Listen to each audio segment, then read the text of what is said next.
లేఖనంలో నుంచి మన మాటలు మన జ్ఞాపకం చేసుకుందాం. మనం ప్రారంభించిన అంశం నమ్మకం. నమ్మకం అంటే మరి యోబు గురించి మనం జ్ఞాపకం చేసుకున్నాం బుధవారం. చనిపోయినా సరే పర్వాలేదు, ఆనందంగా ఉంటానని చెప్పన్నాడు యోబు. ఎందుకన్నాడంటే ఆల్రెడీ ఆయనలో ఉన్న విశ్వాసం, ఆయనలో ఉన్న నమ్మకం, ఆయనలో ఉన్న భక్తి, ఆయనలో ఉన్న దేవుల్లో ఉన్న విశ్వాసాన్ని బట్టి ఆయన చనిపోయినా పర్వాలేదు అని చెప్తా ఉన్నాడు తన భార్యతో, తన స్నేహితులతో. అంత మాత్రమే కాదు, అదే యోబు గ్రంథంలో సెలవించిన ప్రకారంగా ఆయనే నా శక్తి. అరే బలహీనుడు అయ్యా నువ్వు అని అంటే అయినా సరే ఆయనే నా శక్తి. శక్తి అంటే దేనికి అనుకున్నారు? శారీరానికి ఒకటే కాదు, ఆత్మ కూడా శక్తి. కనుక యోబు సెలవించిన మాట, నా శక్తి నా దేవుడు, నాకు నమ్మకం నా దేవుడు అని చెప్పాడు. ఈరోజు కూడా రెండు మాటలు మనం జ్ఞాపకం చేసుకుందాం. 34వ కీర్తన 18వ చరణం చూసినట్లయితే, 34వ కీర్తన 18వ చరణం చూసినట్లయితే, విరిగిన హృదయము గల వారికి యెహోవా ఆసన్నుడు అంటండి. అంటే దేవుడు అతని మనసు ఇరిగిందా అంటే ఇరగలేదు యోబుది, కానీ కాస్త మానసికంగా శారీరకంగా బాధపడుతున్నాడు, కానీ దేవుడి మీద నమ్మకం మాత్రం పోలేదు. కనుక దేవుడి మీద నమ్మకం ఉంచాడు. ఎందుకంటే దేవుడు ఈ లేఖనం ద్వారా సెలవిస్తున్న మాట, విరిగిన హృదయము గల వారికి యెహోవా ఆసన్నుడు. అంత మాత్రమే కాదు, నలిగిన మనసు గల వారిని ఆయన రక్షించును. యోబును రక్షించడం లేదా మనకి ఈ మాట ద్వారా మనకు అర్థమవుతా ఉంది. యోబుని భూమి మీద ఒకటే కాదండి, భూమి మీద రక్షించుకున్నాడు. చనిపోయిన తర్వాత చంక పెట్టుకుని వెళ్ళాడు దేవుడు. చంక పెట్టుకుని వెళ్ళాడంటే కారణం ఏంటనుకున్నారు? ఈ రోజు మానసికంగా లేదా శారీరకంగా అందరూ దూరంగా ఉన్నారు యోబుకి. తన స్నేహితులు, తన భార్య, తన పిల్లలు, లోకంలో ఉన్న సమాజం అంతా పోవడదు. దూరం ఉన్న టైంలో దేవుడు చంక పెట్టుకుని వెళ్ళాడంటే లోపల ఉన్న చూశాడు దేవుడు. బయట ఉన్నాం కదండి, మనమైతేనంటే బయట ఉన్నది చూస్తాం. మనంతా తెలుసు, ఆడు అందంగా ఉన్నాడా, మందంగా ఉన్నాడా, నీచంగా ఉన్నాడా, మాసిపడి బట్టలు వేసుకున్నాడా, ఆడి ప్రవర్తన ఏంటి, ఆడు రంగు ఏంటి, ఆడి రూపం ఏంటి, పరిస్థితులు ఏంటి, మాటలు ఏంటి, చూపులు ఏంటి, నడకలు ఏంటి, పడకలు ఏంటి, ఇవి చూస్తాం. కానీ యోబుడు ఏం చూశాడంటే లోపల చూశాడు.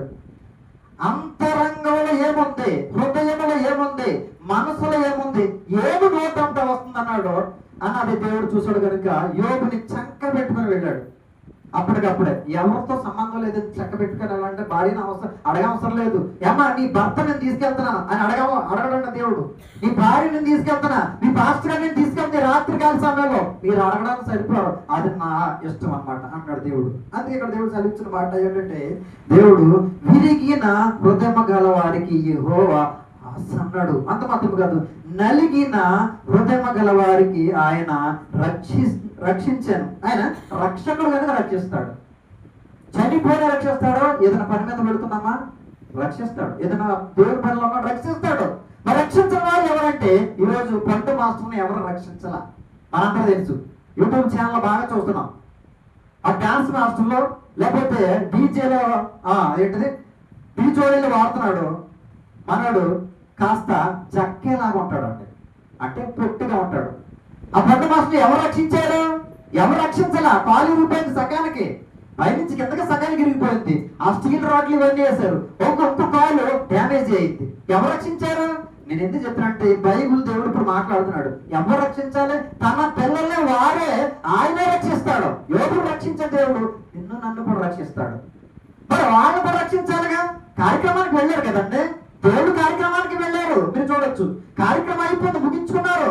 వచ్చే టైంలో తనకున్న పక్కనున్న తోటి స్నేహితుడు వాంతులు అవుతుంటే దిగితే కోడి వేలు కొట్టిందంట. కారు నుంచి బయటకు వచ్చి బయట నుంచుంటే వెనకాలేసి కొట్టేపాటికి కాలు విరిగిపోయింది. కారణం ఏంటి? ఎవరు కాపాడారు? మరి ప్రోగ్రామ్ చేసి వచ్చారు కంటే, దేవుడు ప్రోగ్రామే చేశారు, దేవుళ్ళలోనే ఉన్నారు. మరి ఎవరు కాపాడారు? విరిగిపోయింది. కారణం ఏంటి? దేవుడు నమ్ముకున్న బిడ్డలు. అందుకే సుప్రీం కోర్టు కూడా బైబిల్ ఉంది అని చెప్తుంది. కనుక దేవుడు, ఆ బైబిల్ దేవుడు సెలవుస్తున్న మాట, మనసు లేదా హృదయము విరిగిన హృదయము గలవారే ఉన్నారా మీరు? అయితే మీకు దేవుడు ఆసన్నుడు. అంత మాత్రమే కాదు, నలిగిన మనసు కలిగిన ఉన్నారా? అయితే మిమ్మల్ని దేవుడు రక్షిస్తాడు. పాస్గా చెప్పవసరం లేదు, అది బైబిల్ దేవుడు సెలవిస్తున్న మాట. ఇంకో మాట చూద్దాం. ఎందుకంటే ఈ భక్తుడు కూడా దావీదు కూడా నమ్మాడు కనుక 10 మందిలో ఆఖరి వ్యక్తిని తీసేసుకున్నాడు దేవుడు. తీసుకున్నాడు అంటే చంపేలేదండి, సువార్తను ఓడుకున్నాడు. భాష అర్థం అవ్వాలి మనకి. ఏమయ్యా నీ పిల్లల్లో ఇక్కడ లేని వ్యక్తి ఎవరయ్యా అంటే అడుగులో ఉన్నాడు, రప్పించు అంటే ఆయన రాయించిన మాటలే, నన్ను రక్షిస్తాడు, నాకు ఆశ అన్నాడు, నా హృదయం ఎరిగింది, నా మనసు నలిగింది కనుక నాకు ఆయన ఆశ అన్నాడు అని చెప్తున్నాడు దావీదు భక్తుడు సెలవిచ్చిన మాట. హబక్కూకు గ్రంథము 3వ అధ్యాయము 17వ వచనం కూడా మనము కూడా దేవుడు నమ్మాలి. ప్రియమైన దేవుని వల్ల మనం ఎందుకు వచ్చామంటే నమ్మడానికి. ఈ నెలంతా కూడా బుధవారం శనివారం మనం ధ్యానించుకునే అంశం పేరు నమ్మకం. యోబు నమ్మాడు, దావీదు నమ్మాడు, హబక్కూకు కూడా నమ్ముతూ ఉన్నాడు. 3వ అధ్యాయము 17వ వచనం. అంజూర చెట్లు పూయకుండాను, ద్రాక్ష చెట్లు ఫలించకుండాను, ఒలివ చెట్లు కాపు లేక ఉండెనను, చేనులో పైరు పంటకు రాకపోయినను, గొర్రెల దొడ్డులు లేకపోయినను, శాలలో పశువులు లేకపోయినను, నేను యెహోవా యందు ఆనందించేదను.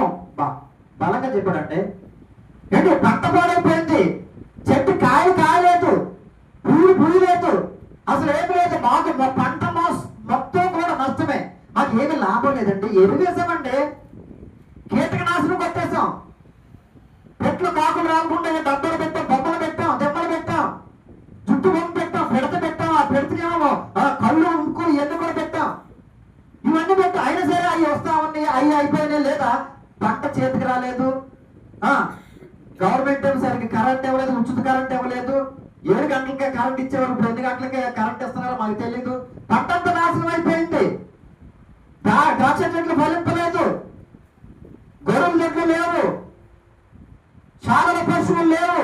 అయినా సరే నేను ఏం చేస్తానంటే నాకు తింటాక ఉన్నా లేకపోయినా, నా భార్య మాటన్నా వినకపోయినా, నా పేరున్న సేవకులు సహకరించకపోయినా, సంఘస్థులు సహకరించకపోయినా, నేను మాత్రం నా పని ఆపను, నేను ఆనందించుచున్నానని భక్తుడు సెలవిస్తున్న మాటను మనం జ్ఞాపకం చేసుకుంటున్నాం. ఎలాగా దేవుని యందు ఆనందిస్తున్నాడు అంట. దేవుని యందు ఆనందించడం ఒకటే కాదు, ఆయన పోషిస్తాడు. పంట లేకపోయినా, శాలలో పశువులు లేకపోయినా, చేరు పైరు పంటగా రాకపోయినా ఏం పర్వాలేదు. తెలుసండి, ఆహారం లేకపోయినా మనం ఉంటాం. దేవుడు కూడా 40 రాత్రులు 40 పగళ్ళు ఎలా ఉన్నాడు? దేవుడిగా లేదండి, శారీరకంగా ఉన్నాడు, మానసికంగా ఉన్నాడు. శరీరంతో భూమి మీద ఉన్న టైంలో 40 రాత్రులు 40 పగలు యేసుక్రీస్తు వారు ఉపవాసం ఉన్నారు. చనిపోయాడు ఆయన? చనిపోలేదు. చనిపోతానని చెప్పిన తర్వాత చనిపోయాడు దేవుడు. అంటే తిండి లేకపోతే చనిపోతారు కదండి? లేదు, బైబిల్ భాషలో బ్రతికే ఉంటారు. ఎందుకంటే ఏ తిండి కావాలి మనకి, ఏ ఆహారం కావాలంటే ఆత్మీయ ఆహారం అవసరము. లేదా ఆదివారం పెట్టుకోవచ్చు, బుధవారం ఎందుకు, శనివారం ఎందుకు, కుటుంబ ప్రాంతాలు ఇవన్నీ ఎందుకంటే ప్రతిరోజు ఆహారం మనం తీసుకోవాలి. అందుకే ఇక్కడ దేవుడు సెలవిస్తున్న మాట, ద్రాక్ష చెట్లు ఫలింపకపోయినా, ఒలివ చెట్లు కాపు లేకపోయినా, చేనులో పైరు పంట రాకపోయినా, గొర్రెల దొడ్డులు లేకపోయినా, శాలలో పశువులు లేకపోయినా, నేను నా దేవుని యందు ఆనందిస్తున్నా. అంటే భక్తులందరూ కూడా ఆనందించారు కనుక బైబిల్లో ఉన్నారు. ఈ రోజు మన పేరు ఉంటుందా? నా చదువు కింద 18వ కూడా చదవండి అమ్మా. దేవుడు సెలవించిన మాట, నేను యెహోవా యందు ఆనందించుచున్నాను, నా రక్షణకర్త అయిన నా దేవుని యందు నేను సంతోషించుచున్నాను. ప్రభువుకు యెహోవా నాకు బలము, ఆయన నా కాళ్ళు లేడి కాళ్ళ వల్ల చేయను, ఉన్నత స్థలముల మీద ఆయన నన్ను నడిపించాను. ఎక్కడున్నా నువ్వు? పెద్ద గొప్పల మీద ఉన్న వారిని కరువుతో కూర్చుండబెట్టాడు దేవుడు. ఈరోజు మన కోడి, మన జంతువులు కూడా అక్కడెక్కడ ఉంటాయి. మనం తీసుకొచ్చి ఏం చేస్తామంటే వంటగదిలోనో, బెడ్రూమ్లోనో, మంచం కింద బరకం వేసు, పైన గంపెట్టి, గంప మీద రాయి పెట్టి, లేకపోతే ఏదో బరువు పెట్టి కాపాడాలి. అది మనకు ఉపయోగపడుతుంది. కానీ మనం కూడా దేవుడు ఏమని చెప్పాడంటే, కీర్తనకారుడు సెలవించాడు, పెంట గొప్పల మీద ఉన్న నిన్ను గనులతో కూర్చుండబెడతాను, ఒంటరిగా నిన్ను ఉన్న నీవు 1000 మందిలో ఉంచుతాను. నువ్వు ఒక్కడో పుట్టావేమో, నేను చేతరించుకున్నారేమో, నిన్ను బాగుపెట్టారేమో, అయినప్పుడు కూడా నువ్వు సంతోషించు. ఈ సంతోషించలేదు, అభివృద్ధి సంతోషిస్తున్నారు. ఎందుకంటే దేవుని బట్టి. అందుకే అన్నాడు దేవుడు ఏమని లేఖనం ద్వారా సెలవిచ్చాడంటే, భక్తుడు సెలవిచ్చాడంటే, నిన్ను బట్టి అతిశయించుటే నాకున్నది, అంతకంటే నాలో ఏమున్నది, సుఖ శాంతిమయమే నీ సన్నిధి, రక్షకుడా నీవే నా పిన్నది. ఎవరు చూడాలి మనం ఈరోజు? రక్షకుడు అక్షరాల రక్షకుడు చూడాలి, అక్షరాల ఉన్న రక్షకుడు చూడాలని భక్తులు సెలవిస్తా ఉన్నాడు. భాష అర్థమైందంటే అక్షరాల రక్షకుడు, అక్షరాల ఉండే రక్షకుడిని మనం చూస్తే కనుక ప్రియమైన వాళ్ళ రక్షిస్తాడు. కనుక పంట లేకపోయినా, పశువులు లేకపోయినా, చెట్లు భూయకపోయినా, ఏదైనప్పుడు కూడా నేను నా దేవుని ఎంతో ఆనందించుతున్నాను. మీరు ఎంత కష్టపడ్డారు, ఎంత టైం కేటాయించుకున్నారు, మీ పని పాటల కుటుంబం నాకు తెలియదు, కానీ ఎక్కడికి వచ్చే బయటికి ఆ జోష్ వేరే ఉంటుందండి. ఆ దేవుడిది మనకు సంబంధం లేదు. దేవుడు తన బిడ్డని ఎట్ట రీతిగా వాడుకోవాలి. నువ్వు మాట్లాడకపోతే నీ చేత కాకపోతే మానేయి, రాళ్లతో మాట్లాడేస్తాను. నువ్వు కంటావా, నువ్వు కను, లేకపోతే రాళ్ళు కంటే, లేకపోతే నీకు అవసరం లేదు, నువ్వు మాట్లాడకపోతే చెప్పు, నేను ఈ గాడిదని కూడా ఉపయోగించుకుంటా. అందుకన్నా గాడిద పిల్లలు కూడా తోలు తీసుకురండి, దేవుడు కావాలన్నాడని చెప్పండి. మనకి చేత కాకపోతే దేవుడి మీద మనకు నమ్మకం లేకపోతే గాడిదని ఓడుకుంటాడంట. మీ మధ్య వాళ్ళగా ఏమా నువ్వు మనిషివే కదా, చెప్పు మాట్లాడాలి కదా, నువ్వు సంఘానికి వెళ్తున్నావు కదా, నువ్వు సంఘానికి వెళ్తావు కదా, నువ్వు సంఘానికి వెళ్తున్నావు కదా, గాడిదని చూసి నేర్చుకోవయ్యా అన్నాడు దేవుడు. బైబిల్ రాయించాడంటే గాడిద పిల్లలను కూడా తోలు తీసుకురండి, అడిగితే ప్రభువు కావాలని చెప్పండి. మారు మాట్లాడకూడదు. సేవకుడు చెప్పినప్పుడు, దేవుడు చెప్పినప్పుడు ఇంకో మాట లేదు, చెప్పినట్టు చేయాలి అంతవరకే. కనుక ఇవాళ బైబిల్లో ఉన్నారు భక్తులు, అయ్యా నువ్వు నా చెట్లు భూమి ఇస్తేనే, నా చేను పెరుగు పంట రప్పిస్తేనే, శాలలో పశువులు ఉంటేనే నీ మందిరంలోకి వస్తా, నా చెట్ట ఉంటేనే, పెట్టిన బియ్యం ఉంటేనే, పొలం పండితేనే, లేకపోతే నేను నమ్మను. ఇదే భక్తి అండి. ఏ పన్నా లేకపోయినా, కష్టమైన నష్టమైన, కలిలోనైనా లేబరైనా, ఉన్న దాంట్లో లేకపోయినా, బలహీనతైనా, జబ్బులున్నా, పరిస్థితులున్నా, మంచం మీద ఉన్నా, కంచం దగ్గర లేకపోయినా దేవుడు నమ్మాలి. యోబు వలే, సొంత విషయాలు చెప్తలేదండి, యోబు వలే చెప్పండి. ఎందుకంటే పనికిరాడు, సేవకు పనికిరాడు, భార్యకు పనికిరాడు, కుటుంబానికి పనికిరాడు, రూపం తేలేడు, అన్న వేసి తినలేడు, ఆడు బంధువులు రాసుకోలేడు, ఆ పక్కన ఏగల వాడు తోడుకోలేడు, అయినా నువ్వు నాకు ఇష్టమే అని చెప్పి అన్నాడు. ఎందుకు? దేవుడు నమ్మాడు. ఈరోజు మనం నమ్ముతున్నామా? నమ్మితే కనుక దేవుని ఎంతో మనం ఆనందించాలి. దేవుని ఎంతో ఆనందించడం అంటే ఒకటే కాదండి. ఇక్కడ కీర్తన కాబట్టి సెలవిచ్చిన మాట 33వ కీర్తన 21వ చరణంలో దేవుడు సెలవిచ్చిన మాట 33:21, మన ప్రాణము యెహోవా కొరకు కనిపెట్టుకుని ఉన్నది, ఆయన మనకు సహాయము, మనకు కేడము. అంటే కేడమై ఉన్నాడు, సహాయంగా ఉన్నాడు. ఎప్పుడు? దేవుడు నమ్మితేనే. దేవుడు నమ్మితేనే ప్రియమైన దేవుని వాళ్ళరా. ప్రాణానికి అంటే ప్రాణం అంటూ నీకుంటే, నువ్వు మనిషి అయితే అనేవాడు సిక్కమణి గారు. నేను అంటానని మీరు బాధపడకండి. ప్రాణం అంటూ నీకుంటే, నువ్వు మనిషి అయితే మందిరానికి రాకుండా మానవ్ అనేవాడు ఆయన సిక్కమణి గారు. ఇప్పుడు నేను అల్లా ఆ మాట గుర్తు చేస్తా ఉన్నా. ఇక్కడ కూడా దేవుడు సెలవిస్తున్న మాట, ప్రాణము యెహోవా కొరకు కనిపెట్టుకొనుచున్నదంట. కనిపెట్టాలంటే ప్రాణం ఉంటే బుధవారం ఎప్పుడు, ప్రాణం ఉంటే సజీవ లెక్కలో ఉంటే శనివారం ఎప్పుడు, సజీవ లెక్కలో ఉంటే ఆదివారం ఎప్పుడు తెల్లారుతుంది. ఎప్పుడు తెల్లారుతుంది. అసలు కునికి ఎందుకు పడుతుందండి? నిద్ర ఎందుకు పట్టాలి? మీకు పట్టలేండి, మీకు అలవాటు అయిపోయింది అన్నారు హృదయంలో. ఏమనండి తెలీదు. కానీ ఇక్కడ దేవుడు సెలవిస్తున్న మాట, మనకి మన ప్రాణము యెహోవా కొరకు కనిపెట్టుకొని ఉండాలంటే. అంత మాత్రం కాదు, ఆయన మనకు సహాయము కేడమై ఉన్నాడు. అంత మాత్రం కాదు. 22వ చరణంలో యెహోవా మీ కొరకు కనిపెట్టుకొనుచున్నాము, నీ కృప మా మీద నుండును గాక. ఎందుకంటే యేసుక్రీస్తు వారు కృప తోడుగా ఉంటుందంట. మీ గొప్పతనంగా ఏం కాదు, నా గొప్పతనం ఏం కాదు. ఇక్కడికి వచ్చి బాధేస్తున్నాను, అరిసేస్తున్నాను అంటే కృప, దేవుడు కృప. దేవుడు కృప ఉంటే కనుక మనం ఏదైనా చేయగలుగుతాం. కనుక దేవుడు సెలవిస్తున్న మాట, మనము ప్రాణం అంటూ మనకు ఉంటే, ఆ 21వ చరణంలో దేవుడు సెలవించిన మాటగా యెహోవా కొరకు కనిపెట్టుకోవాలి. యోబు కనిపెట్టుకున్నాడు, దావీదు కనిపెట్టుకున్నాడు, కనుక అడుగులోంచి రప్పించుకున్నాడు, ఆయన మహిమ పొందుకుంటున్నాడు. అంత మాత్రం హబక్కూకును కూడా ఏర్పాటు చేసుకున్నాడు. కనుక ఆయన అంటున్నాడు, పంట లేదా ఏం పర్వాలేదు, నీ తింట లేదా ఏం పర్వాలేదు, పశువులు లేవా ఏం పర్వాలేదు, మరి నువ్వేం చేస్తావా అంటే, నిన్ను బట్టి నేను ఆనందిస్తాను, నిన్ను బట్టి ఆనందిస్తా. ప్రతి ఒక్క సేవకుడు ఎప్పుడు ఆనందం ఉంటాడో తెలుసండి? సంఘం మాట విన్నప్పుడు, సంఘం సహకరించినప్పుడు, సంఘం సేవకుడు వస్తున్నప్పుడు చాలా సంతోషంగా ఉంటాడు సేవకుడు. అప్పుడు దేవుడు మహిమ పొందుకుంటాడు. లేకపోతే దేవుడికి మహిమ జరగదంటే మనకేమి లాభాలేమి ఉండవు, ఆశీర్వాదాలేమి ఉండవు. అందుకే కనపడం దేవుణ్ణి నువ్వు నమ్మావు అంటానికి అర్థం ఏంటంటే, కనపడుతున్న సేవకుడు నమ్మాలి మనం. ఆ నమ్మకం ద్వారా అంశం మనం ప్రారంభించాం. ప్రతి విషయంలో కూడా నమ్మాలి. నమ్మితేనే చేస్తాం, నమ్మకపోతే ఏ పని చేయలేమంట మనం. దేవుడి మీద దృష్టి లేకపోతే మనం ఏ పని చేయలేం. అందుకే వేడిగానైనా ఉండు, చల్లగానైనా ఉండు, అటు ఇటుగా ఉండద్దు. నా పొత్తు అసలు అవసరం వెళ్ళిపో, నువ్వు ఎంత ప్రార్థన చేసి నువ్వు ఎవరో నాకు తెలియదు అన్నాడు ఇర్మీయా గ్రంథం ద్వారా. ఎందుకు అలా అనిపించుకోవాలి? అనిపించుకోకూడదు. దేవుడి పిల్లలు అనిపించకూడదండి. బల నమ్మకమైన మంచి దోసుడు అని పిలిపించుకోవాలి. యోబు అలాగే అన్నాడు, నా స్నేహితుడు, నాకు ఇష్టమైన కుమారుడు, నా సేవకుడైన యోబు.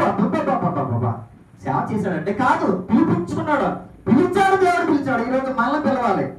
హబక్కూకు చెప్తా ఉన్నాడు, నేను యెహోవా యందు ఆనందించుచున్నాను, నా రక్షణకర్త అయిన నా దేవుని యందు నేను సంతోషించుచున్నాను. ప్రభువుకు యెహోవా నా బలం.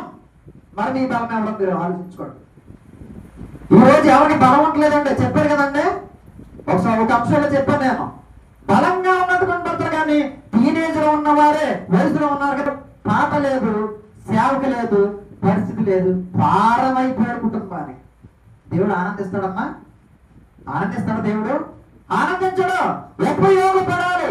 ఇంట్లో ఉన్న ప్రతి వస్తువు కూడా ఉపయోగపడాలి. మన పిల్లలు కూడా మన కుటుంబానికి మనకు ఉపయోగపడకపోతే మనకు కూడా బాధ వేస్తే దేవుడు కూడా ఈ బాధ వేస్తుంది అనమాట. వీడిని ఎందుకన్నా, వీడికి ఎందుకు రక్తం పంచి ఇచ్చా, వీడికి ఎందుకు ఆయుష్ ఇచ్చాను, వీడికి ఎందుకు వయసు ఇచ్చాను, వీడెందుకు ఎంటెక్, బీటెక్, ఆ టెక్, ఈ టెక్ అన్ని కూడా ఇచ్చి జ్ఞానం పెంపొందించా. ఎందుకు ఉపయోగపడుతున్నాడు?